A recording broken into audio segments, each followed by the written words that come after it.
दोस्तों, भारत सरकार द्वारा प्रधानमंत्री मातृ वंदना योजना के तहत महिलाओं को 11,000 रुपये मिल रहे हैं। इसके अंदर पात्रता क्या है, आवेदन प्रक्रिया और आवश्यक दस्तावेज जान लेंगे कि किन किन महिलाओं को ये लाभ मिल रहा है। पूरी जानकारी मैं आप लोग को बताऊंगा। चलिए दोस्तों, वीडियो शुरू कर लेते हैं। दोस्तों, भारत सरकार द्वारा चलाई जा रही एक महत्वपूर्ण योजना है जिसका उद्देश्य गर्भवती और स्तनपान कराने वाली महिलाओं को आर्थिक सहायता प्रदान करना है।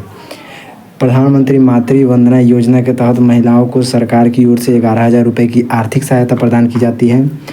पीएम मातृ वंदना योजना 2025 विशेष रूप से उन महिलाओं के लिए है जो पहली बार गर्भवती हो रही हो या फिर दूसरी बार मां बनने पर यदि बेटी जन्म लेती है तो इसका उद्देश्य गर्भावस्था के दौरान उचित पोषण और स्वास्थ्य देखभाल सुनिश्चित कराना है। तो दोस्तों, हम लोग डिटेल में जान लेते हैं प्रधानमंत्री मातृ योजना क्या है।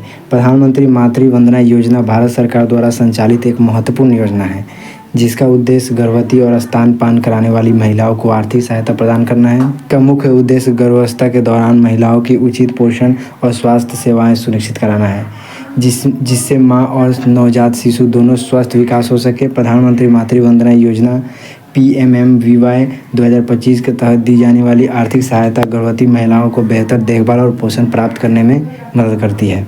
अब इसके अंदर हम लोग क्या क्या लाभ मिलता है वो भी जान लेते हैं। प्रधानमंत्री मातृ वंदना योजना गर्भवती और स्तनपान कराने वाली महिलाओं को आर्थिक सहायता प्रदान करने के लिए चलाई गई महत्वपूर्ण योजना है। इसका उद्देश्य इस योजना के तहत लाभार्थियों को निम्नलिखित लाभ मिलते हैं। चलिए जान लेते हैं कौन कौन से इसके अंदर लाभ मिलते हैं, मैं आप लोग बताता हूँ।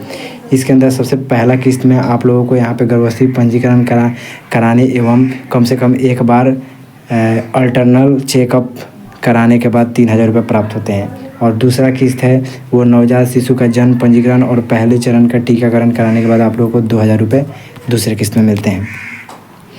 और अगर आपका दूसरा संतान होता है जो कि बालिका होती है तो आप लोगों को एकमात्र किस्त मिलता है जिसके अंदर यदि दूसरा संतान बालिका है तो आप लोगों को 6,000 रुपये की किस्त दी जाती है, जिसको एक ही किस्त में आप लोगों को आएगा 6,000 रुपये का।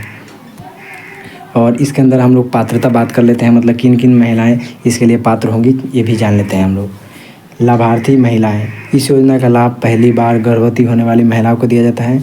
इसके अलावा अगर दूसरी बार मां बन रही है लेकिन बेटी का जन्म होता है तो उसके अंदर भी वो भी महिला इसके लिए पात्र होगी। और नागरिकता, आवेदन करने वाली महिला भारत की नागरिक होनी चाहिए और आयु सीमा इसका कम से कम 19 वर्ष या उससे अधिक होनी चाहिए। और बैंक खाता यहाँ पे DBT से लिंक होना चाहिए, तभी आप लोगों के खाते में इसका लाभ आप लोग प्राप्त कर पाएंगे। और सरकारी कर्मचारी, केंद्र या राज्य सरकार के कोई कर्मचारी इस योजना का लाभ नहीं ले सकते। मतलब कि अगर आप लोग सरकारी कोई भी नौकरी कर रहे हैं तो फिर आप लोग इसका लाभ नहीं ले सकते हैं।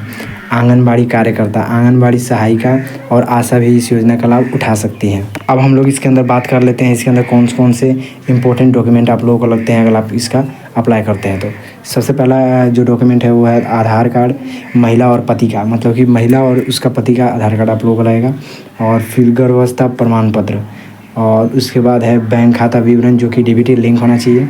और ration card, mobile number, passport size photo, और नवजात शिशु का जन्म प्रमाण पत्र, और टीकाकरण प्रमाण पत्र, और e-Shram card, MNREGA job card या फिर किसान सम्मान निधि प्रमाण पत्र। दोस्तों, कुछ इस प्रकार से आप लोग इसका लाभ ले सकते हैं। दोस्तों, आज की इस वीडियो के लिए इतना ही। अगर आपको वीडियो पसंद आया तो लाइक कर दीजिए। अगर आपको कोई भी जानकारी इससे मिला तो चैनल को सब्सक्राइब कर लीजिए। अगर आपका कोई भी क्वेश्चन है इसके रिलेटेड तो कमेंट में पूछिए। अब हम लोग मिलेंगे नेक्स्ट वीडियो में।